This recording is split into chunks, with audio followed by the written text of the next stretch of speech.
Hello and welcome to the second update on my little N-gauge coffee table layout. I just want to show you my progress since the last video. So if I give you an overview, what you can see that I've now done here is I have weathered and fixed in place and ballasted this track. So what I have done is I use this product here, and I then simply spread it on using a large brush to sort of position it around the track. Then I use the small brush to brush off the sleepers and clear off the edge over the overhang. Then, using an old bottle filled with water, spray until it's all completely soaking wet. Then an old bottle I've used with the old normal mixture of 50% PVA, 50% water, a good dab of washing up liquid, shaken up, and then, I don't know if I can take it off anymore, no, and then simply drip, drip, drip, drip, drip, drip, drip all around it until it all looks really horrible and gooey, until you get to the point.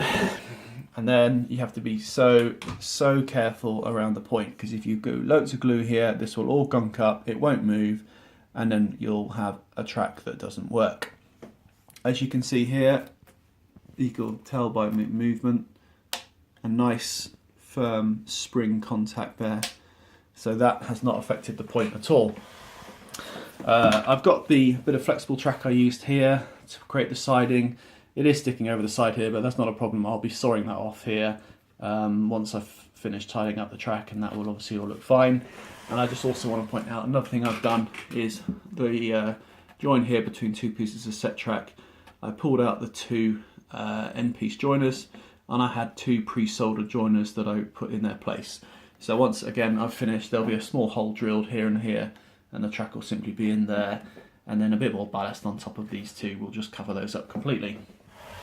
So hopefully you'll agree it looks quite nice. Oh yes, and also in terms of weathering the track, all I've simply done there is first of all gone over with tidy track weathered tie, and also on the actual track itself the rusty rail.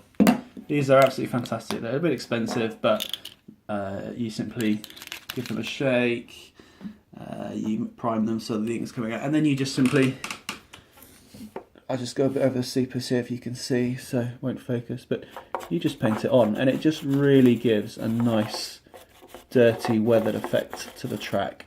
You do need to go over it 2 or 3 times, but they are well worth buying, and I found that they last quite well. If I just put a piece of normal track next to the weathered track, you'll see the difference. There.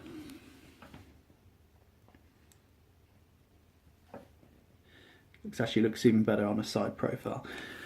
Doesn't matter how good your layout is, if you don't ballast and you don't weather the track, the eye will just be drawn to the really horrible black plastic shiny metal on the track, and it just looks awful. And hopefully you'll agree that that track just looks far more realistic than that. These pens, you can pick them up on eBay, including postage, about £10 or £11 each. I've already done one quite big layout on my other video with these, and they're still going, so they actually last surprisingly well. So yep, that's where I'm up to now. All I need to do now, one more thing I need to do is go over all of the track with a fine pointed metal pen like that. It's just going to be tidying up all the bits on top of the sleepers, sort of scraping it all off. It's a bit painstaking, I don't do it all in one go, but it's worth doing. And once I've then done that, I'll get my track rubber out, gently rub over all of the surfaces everywhere. And that's the first point I'll run a train. I won't be running any train around this until all the track work, ballast, weathering, tidying up is done, because I don't want to be letting any rubbish get onto the wheels of the train. So these are all the tools I've used to get to this point. Hopefully that helps you a little bit. There it is overall, and I'll probably be updating again now, not till after Christmas, but the next video I show, I'll just hopefully be able to demonstrate that it's working, and I'll get a little train going around in circles chasing itself. Thanks for watching, and please do subscribe for more updates. Cheers for now.